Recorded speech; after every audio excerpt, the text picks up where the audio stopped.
사도행전 6장 8절에서부터 15절까지의 말씀입니다. 번갈아 가면서 읽겠습니다. 스데반이 믿음과 권능이 충만하여 백성 가운데에서 큰 이적들과 기적들을 행하니라. 그때 리베르기 사람과 구레네 사람과 알렉산드리아 사람과 킬리기아와 아시아에서 온 자들의 피난이라 하는 회당에서 어떤 자들이 일어나 스데반과 논쟁을 벌였으나 그가 말할 때 사용하는 지혜와 영을 그들이 능히 반박하지 못하더라. 이에 그들이 사람들을 매수하매 이들이 이르되 그가 모세와 하나님을 대적하여 모독하는 말 하는 것을 우리가 들었노라 하니라.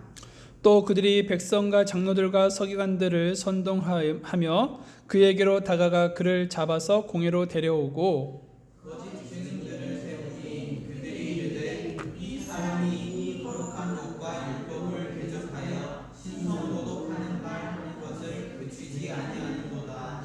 그가 말하기를 이 나사렛 예수가 이곳을 헐고 또 모세가 우리에게 전하여 준 관례들을 고치리라 함을 우리가 들었노라 하니라. 공회 안에 앉은 모든 사람이 똑바로 그를 바라보며 그의 얼굴이 마치 천사의 얼굴과 같음을 보았더라. 네, 오늘은요 본문 말씀에 보게 되니까 스데반이라는 사람이 나오고 있죠. 네, 오늘은 초대교회 스데반 이야기를 잠시 나누고자 합니다. 스데반이라는 이름의 뜻은요 면류관이라는 뜻을 가지고 있습니다. 그는 초대교회에서 7명의 일꾼들을 뽑을 때 선출된 그런 사람들 중에 한 사람입니다. 그리고 사도행전 6장 5절 말씀을 보게 되니까 7명의 일꾼들의 명단이 나오는데 스데반이 가장 먼저 나오는 것을 우리가 확인할 수가 있을 것입니다. 그래서 이 스데반이라는 사람은 이 7 일꾼들 중에 대표격으로 지도자격으로 우리가 볼 수 있다라는 것이지요. 오늘 본문 8절을 보면 이 스데반은요 믿음과 권능이 충만하다라고 했습니다. 8절을 잠깐 다시 한번 읽어보겠습니다. 시작. 스데반이 믿음과 권능이 충만하여 백성 가운데서 큰 이적들과 기적들을 행하니라. 네. 그런데 여러분 앞서 우리가 사도행전 그 6장 말씀을 보게 되면 또 우리가 지난주 그 다루었던 그 말씀을 보게 되면 이 사도들이요 기도와 말씀 사역에 전념하기 위해서 이 7사람을 뽑을 때에 그 자격 조건을 제시한 적이 있었다는 것이죠. 그런데 그 자격 조건이 무엇이었습니까? 바로 3절 말씀을 보게 되면 성령님과 지혜가 충만한 사람을 뽑으라라고 했다는 것이죠. 그래서 초대교회는 어떠한 사람을 뽑았습니까? 믿음과 성령님이 충만한 사람 7명을 뽑았다는 것입니다. 그러니까 지금 이제 스데반은 성령님과 지혜와 믿음과 권능이 충만한 사람이었다는 것을 통틀어서 알 수가 있다는 것이죠. 하나님은 이러한 영성을 갖춘 그 스데반을요 하나님의 일꾼으로 사용하셨습니다. 그러면 하나님께서 스데반을 사용하셨다는 그런 증거가 무엇입니까? 앞서 우리가 읽었던 그 본문 8절에서 이 스데반이 큰 이적들과 기적들을 행하였다라는 것이 바로 증거다라는 것이죠. 여러분은 성경을 통해서 이 사도들이요 표적과 기적들을 행하였음을 읽어본 적이 있었을 것입니다. 또 우리가 이 사도행전 이 강해를 통해서 이 사도들이 이적과 표적과 또 기적들을 행했다는 것을 우리는 들었고 배웠을 것입니다. 그러면 표적과 이적의 목적은 무엇입니까? 표적과 이적의 목적은 예수님께서 하나님의 아들이시며 그리스도이심을 증거하기 위한 그런 수단이라고 우리는 배우지 않았습니까? 그런데 여러분 본문에서 이 스데반이 이적과 기적들을 행했다는 것은 지금 이 사도들처럼 그도 하나님께 지금 귀하게 쓰임받고 있었다는 것을 말해주고 있다는 것이죠. 자, 그래서 이제 이 스데반은 이 사도들처럼, 사도급은 아니지만 사도들처럼 하나님 앞에 쓰임을 받았다라는 것입니다. 자, 스데반을 통하여 이제 큰 이적들과 기적들이 일어났습니다. 그런데 그러한 이적들과 기적들을 봤던 이방 지역에서 온 그런 유대인들이 있었는데, 그들이 스데반이 행했던 그런 이적들과 기적들을 보면서 분노하면서 이 스데반에게 달려왔습니다. 그리고 이 스데반과 논쟁을 하게 되었다는 것이죠. 9절 말씀을 잠깐 보겠습니다. 시작. 그때에 리베리티 사람과 구레네 사람과 알렉산드리아 사람과 길리기아 아시아에서 온 자들의 회당이라 하는 회당에서 온 어떤 자들이 일어나 스데반과 논쟁을 벌였으나, 네, 지금 스데반과 논쟁을 벌였던 사람들이 지금 명단이 나오고 있는데 어떤 사람이었습니까? 리베리티 사람이었다는 것입니다. 여기서 리베리티라는 것은요, 그 노예 신분으로부터 해방된 사람, 즉 자유인을 얻은 그런 사람을 말을 하는 것입니다. 이들은 로마 점령 그런 지역 전역에 흩어져 살았던 그런 유대인들이었습니다. 또 스데반과 논쟁을 벌였던 사람들 중에 한 사람은요, 구레네 사람이라고 했는데, 이들은 북아프리카의 지역에 살았던 유대인들이라는 것이죠. 또 알렉산드리아 사람도 있었는데, 이 알렉산드리아에 살았던 사람은 바로 이집트에 살았던 유대인들이었다라는 것입니다. 또 길르기아와 아시아에서 온 자들도 있었다라고 성경은 말해주고 있는데, 이들은 오늘날 터키에 살았던 그런 유대인들을 말을 하고 있는 것입니다. 이렇게 여러 지역에서 흩어져 살았던 그런 유대인들이 스데반에게 몰려와서 논쟁을 벌였다는 것입니다. 그런데 여기서 논쟁을 벌였다는 것에 해당하는 원문은 반복과 계속을 나타내는 현재형이자 3인칭 그런 복수형이다라는 것입니다. 이것은 무엇을 말해주냐? 이것은요, 그 논쟁의 시간이 장시간에 걸쳐서 매우 격렬한 논쟁이었다라는 것을 말해주고 있다는 것이죠. 그러면 무슨 논쟁을 그렇게 격렬하게 벌였을까요?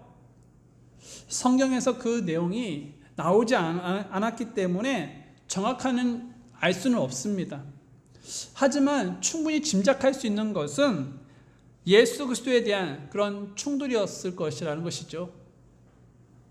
왜냐하면 이후에 지금 이제 스데반과 논쟁을 벌였던 사람들이 스데반을 고소하게 되는데, 그 고소의 내용이 11절에 보면 스데반이 하나님을 대적했었다라고 말을 하고 있고, 또 13절 말씀에 보게 되면 신성 모독을 하고 있었다라고 말을 하고 있고, 14절에 보면 나사렛 예수가 언급되고 있는 것을 보아 지금 이 스데반과의 논쟁은 바로 예수 그리스도에 대한 이야기였었을 것이다 라는 것이죠. 자, 그래서 여러분, 이 스데반은요, 구약 성경에서 약속된 메시아가 예수님이셔. 그분은 하나님의 아들이야. 그런데 너희들이 그런 분을 너희가 죽인 거야 라고 얘기를 했던 것이죠. 이런 주장을 이 스데반이 했습니다. 그런데 이런 말을 듣고 못마땅하게 생각한 그런 여러 지역에서 온 유대인들이 여러 증거를 내세우면서 반박을 했었던 것이죠. 야, 그 사람인데 어떻게 하나님의 아들이야? 그 사람은 목수의 아들이라고, 그러면서 메시아가 아니야 라고 말을 했습니다. 그러자 이제 스데반이 또다시 구약을 인용하면서 예수님은 하나님의 아들이 맞아 라고 이렇게 반박을 하며 또 변론을 했던 것이죠. 장시간의 그 논쟁은 결국 누가 이겼다라고 성경은 말해주고 있냐면 바로 10절에 그 답이 나와 있습니다. 읽겠습니다. 시작. 그가 말할 때 사용하는 지혜와 영을 그들이 능히 반박하지 못하더라. 네, 지금 누가 이겼다는 것을 알 수 있습니까? 스데반이 이겼다는 것이죠. 스데반의 성경 지식에 그들이 혀를 내두르고 스데반을 이기지 못했습니다. 그런데 그 논쟁의 자리에 여러분 누가 있었는지 아십니까? 스데반을 죽이는 일에 동의했던 사람이 누가 있었을까요? 바로 길르기아 다소 출신의 바울이었었다는 것이죠. 바울도 그 자리에 있었습니다. 당시 바울은요, 구원받지 못했기 때문에 교회를 핍박했고, 또 이 스데반이 예수 그리스도를 자랑하고 예수 그리스도가 하나님의 아들이었다라는 것을 주장했기 때문에 그 자리에서 논쟁을 하고 있었다는 것이죠. 그것은 아니야 라고 말을 하면서 바울도 그 자리에 있었습니다.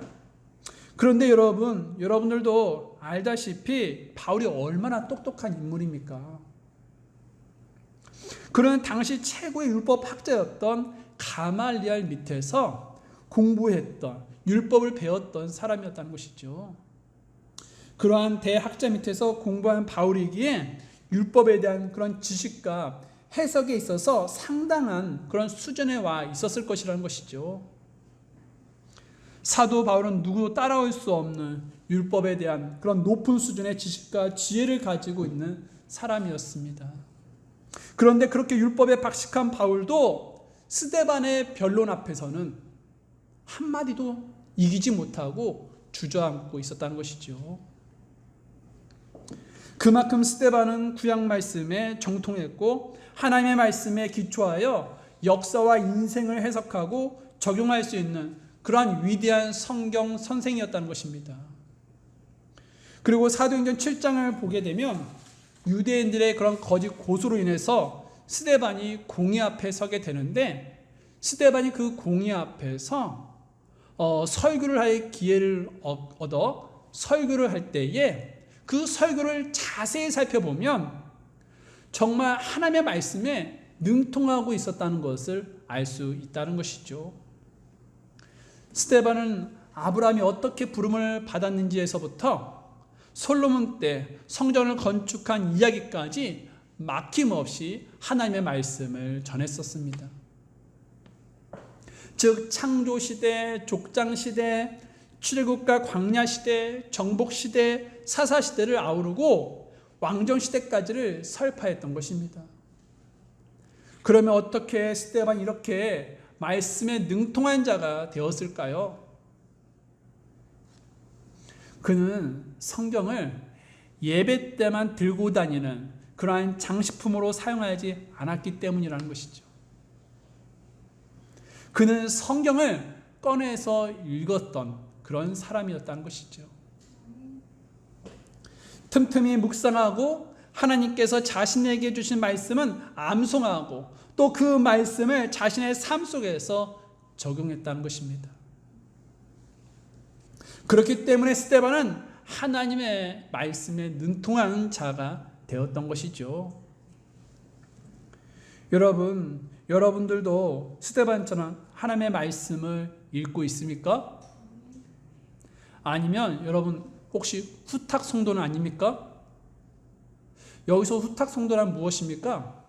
네, 일주일 내내 성경책을요 책장에 꽂아두고서 주일에 이렇게 성경을 꺼내서 보면 먼지가 있기 때문에 후 불고 이렇게 탁탁탁 이게 털어서 후탁 성도라고 말을 하는 것입니다. 여러분은 후탁 성도입니까? 아니면 하나님의 말씀을 읽는 그러한 성도입니까? 여러분 사실 성경은요 딱딱하고 지루하고 재미가 없습니다. 불과 몇십 년 전의 문화도 우리가 쉽게 이해하지 못하지 않습니까? 또 이해하려고 하면 힘들지 않습니까? 그런데 여러분 성경은 몇천 년이 지난 그런 이야기들이 지금 실려 있는 거 아닙니까? 그래서 여러분 성경을 읽는 것은 쉽지가 않다라는 것입니다. 그러나 반드시 우리가 성경을 읽어야 하는 이유는 여러 가지가 있겠지만 한 가지를 말씀드리면 성경에는요, 우리의 인생의 모든 문제의 답이 있다라는 것입니다. 성경은 인간의 모든 문제를 다 다루고 있습니다. 때문에 그 모든 문제를 두고 하나님이 어떻게 말씀하시는지를 알게 되면 그 문제의 답을 쉽게 얻을 수가 있다는 것이죠. 그래서 세상에서 성공했다는 사람들 중에 그리스도인들도 많이 있는데 그들의 공통점이 무엇이냐? 그것은 바로 그들이 다 성경을 가까이 했다라는 것입니다. 대표적인 인물이 백화점 왕이라는 그런 수식어가 따라다니는 존 워너메이커가 있습니다. 그는 링컨, 록펠러, D.L. 무디와 같은 그런 동시대 사람이었습니다. 그는 죽는 순간까지 외쳤던 그런 메시지가 있었습니다. 그것이 무엇이냐? 성경 사랑이었습니다. 존 워너메이커는 아버지가 일찍 세상에 돌아가셔서 13살 이후부터는 그런 정규 교육을 받지를 못했습니다. 그는 학생이 아닌 벽돌공으로 살았었습니다. 하지만 이 존 워너메이커는 자신의 그런 환경을 비관하지 않고 하나님의 말씀을 붙들고 또 그 말씀을 읽으면서 말씀대로 살려고 노력을 했었습니다. 그는 결국 사업가로서 성공을 했고 미국 최초의 그런 백화점 가운데 하나를 설립했던 자가 되었던 것이죠. 그는 사업가로서 60년을 맞는 그런 기념 행사에서 한 가지 질문을 받게 됩니다.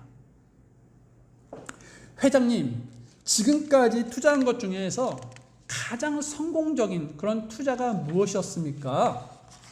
그 질문에 존 워너메이커는 이렇게 대답을 했습니다. 제가 10살 때 최고의 투자를 한 적이 있었습니다. 그때 저는 $2 75센트를 들여서 성경 한 권을 구입을 했었습니다. 이것이 내 인생에서 가장 성공한 투자였습니다. 왜냐하면 그 성경이 오늘날에 나를 만들었기 때문이죠 라고 얘기했던 것이죠. 여러분, 존 워너메이커는 10살 때부터 성경을 꾸준히 읽고 순종했습니다. 문제가 생길 때마다 성경을 펴고 문제의 답을 성경에서 찾아서 문제를 해결해 나갔습니다. 그래서 그는 그렇게 사업가로서도 성공했고 그리스도인으로서도 성공했던 것이죠. 여러분, 성경은 장식용이 아닙니다. 때문에 반드시 읽어야 하는 것이죠. 그러면 성경을 어떻게 읽어야 합니까? 우선 우리가 성경을 읽기 전에 먼저 하나님을 붙들어야죠. 의지해야죠. 하나님, 오늘 제가 하나님이 주신 이 말씀을 읽을 때에 주님께서 오늘 저에게 말씀해 주시는 그 말씀을 발견할 수 있도록 도와주세요 라고 주님을 의지해야 한다는 것입니다. 그리고 성경을 읽을 때는 너무 빨리 읽지 마십시오. 성경을 읽을 때는 천천히 읽어야 하는 것입니다.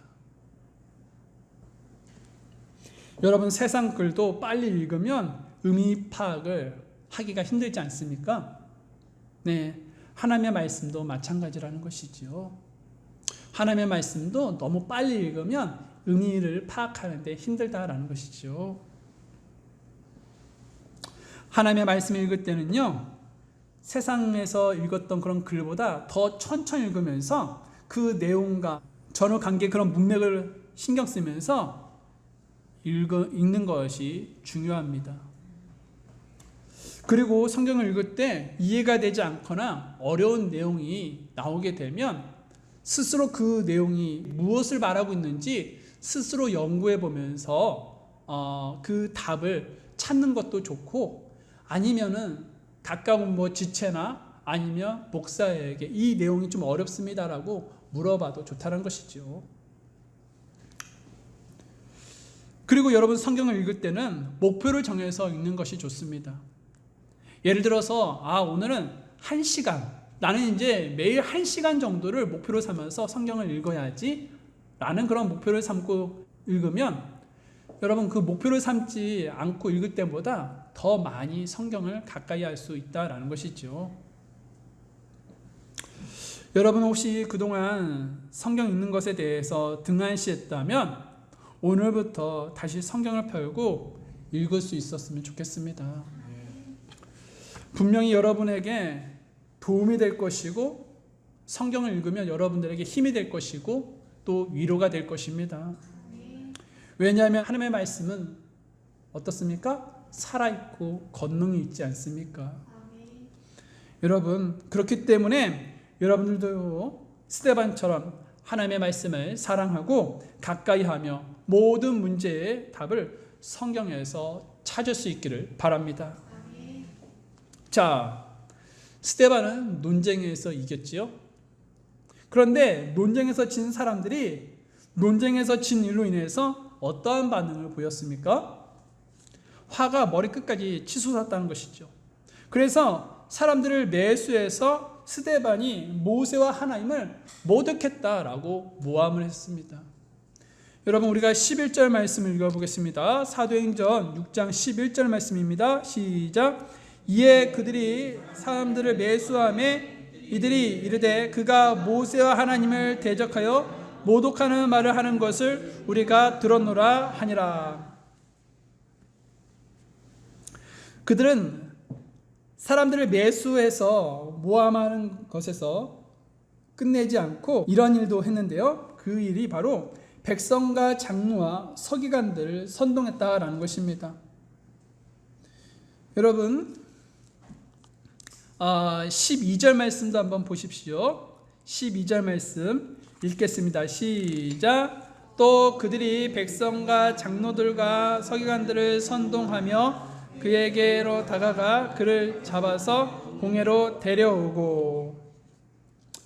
여러분 이 스데반을 이렇게 모함한 이들이 이렇게 백성과 장로와 서기관들을 선동한 그런 목적은 바로 이 스데반을 체포해서 공회에 세우겠다는 그런 속셈이 있었던 것입니다.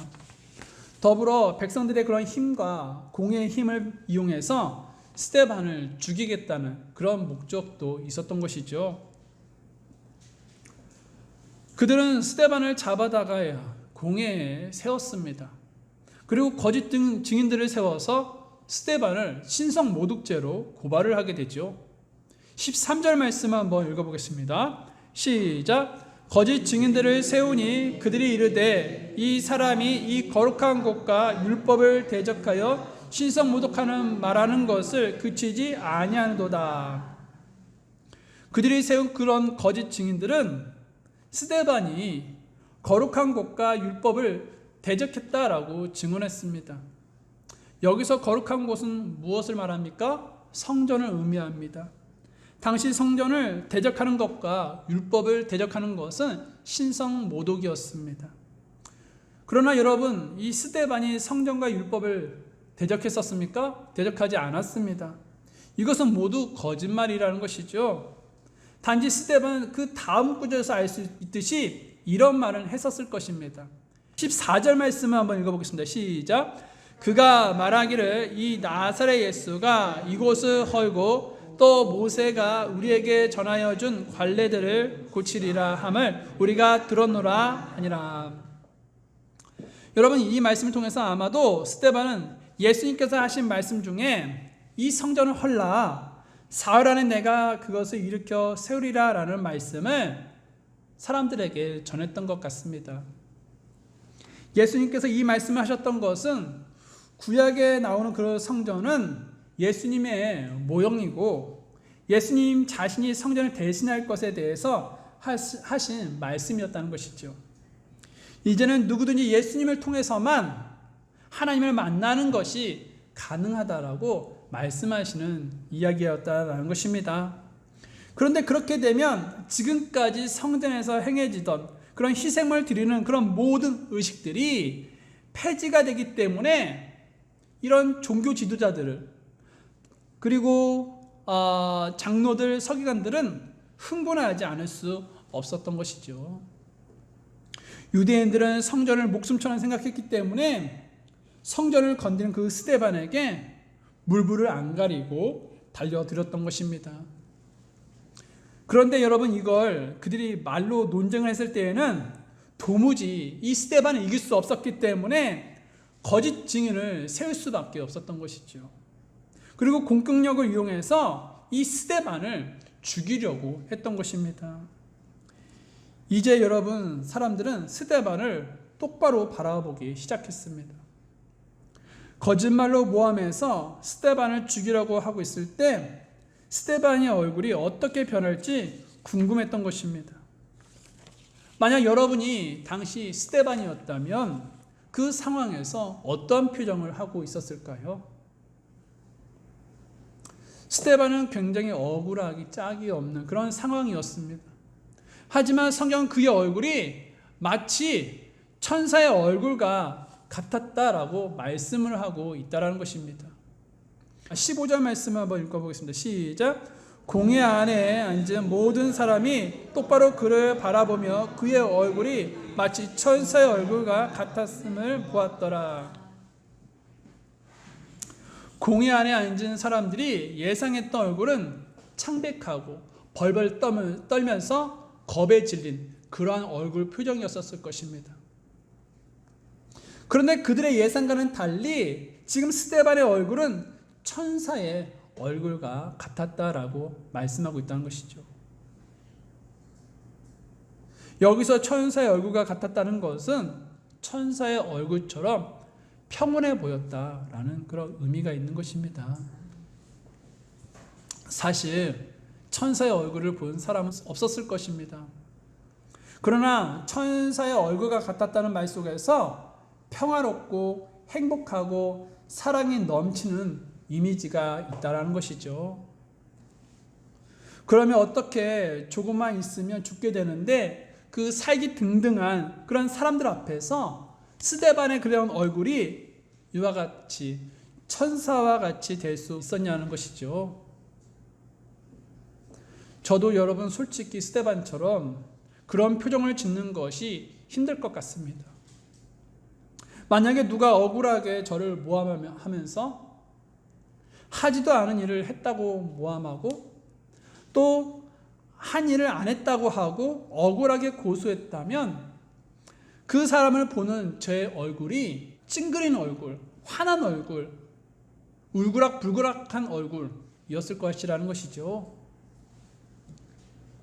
어떻게 저 사람이 저럴 수가 있냐라며 복수심에 불타고 분노했을 것 같습니다. 그런데 스데반의 얼굴은 천사의 얼굴과 같았다는 것이죠. 그러면 어떻게 이럴 수가 있었을까요? 사도행전 7장 56절 말씀을 잠깐 보십시오. 사도행전 7장 56절 말씀입니다. 사도행전 7장 56절 말씀 읽겠습니다. 시작. 이르되 보라 하늘들이 열리고 사람의 아들이 하나님의 오른편에 서 계신 것을 내가 보노라 하매. 지금 스데반이 누구를 보았습니까? 네, 하나님의 우편에 서서 계신 예수님을 보았다는 것이죠.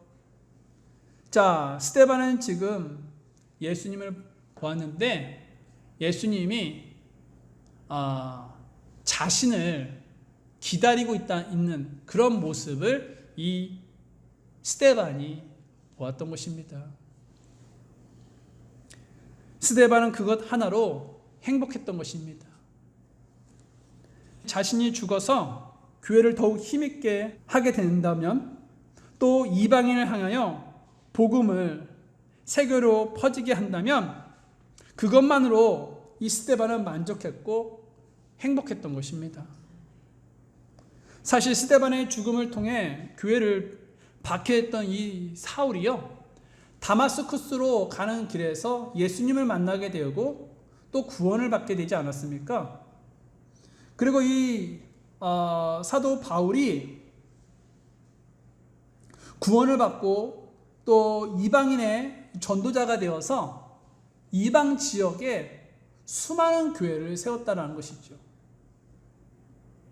그리고 예수님을 믿는 혼들이 셀 수 없을 정도로 이 바울을 통해서 믿게 되었다는 것입니다.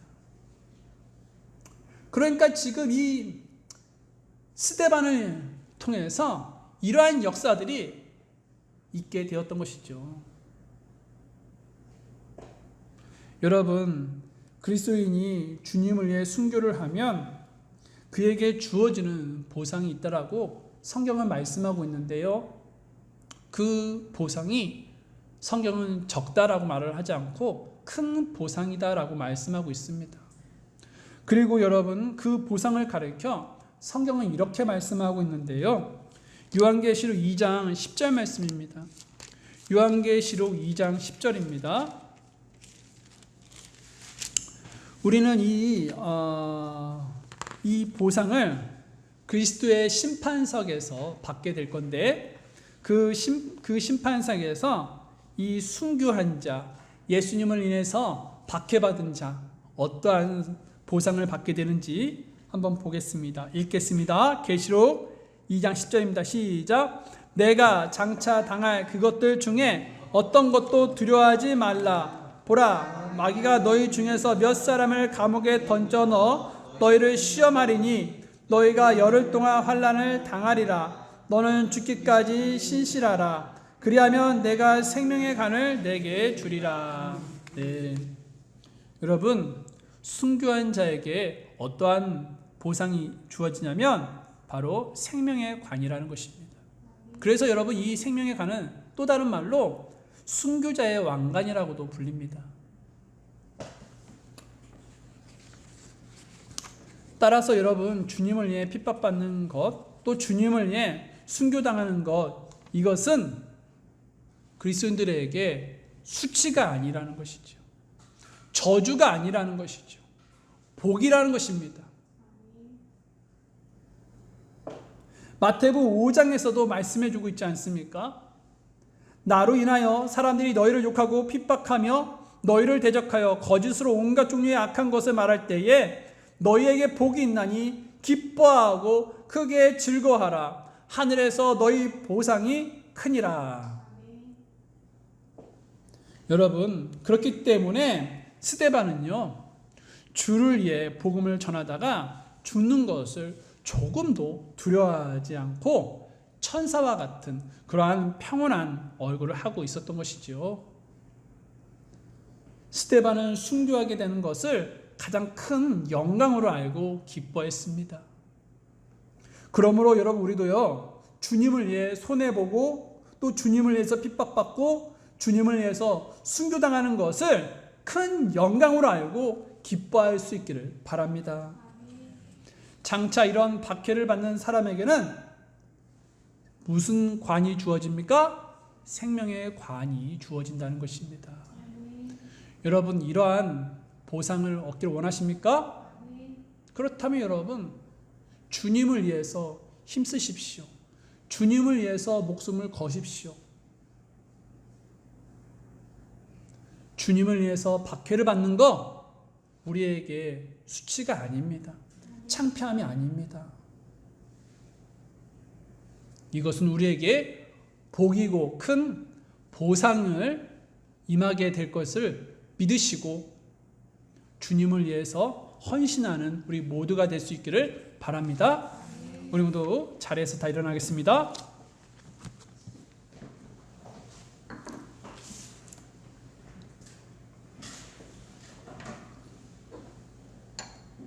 저는 여러분을 주님께로 초청합니다. 세상 사람들은 자기들 인생에 답을 찾지 못한 채 지금도 계속 방황하고 있습니다. 그런데 여러분, 우리는 그런 방황에서 끝을 맺었죠. 왜냐하면 우리는 인생의 나침판인 성경이 있기 때문이라는 것입니다. 성경에는 우리 인생의 모든 문제의 답이 있습니다. 그런데 여러분, 모든 문제의 답이 있는데도 불구하고 우리는 지금 이 성경을 읽고 있습니까?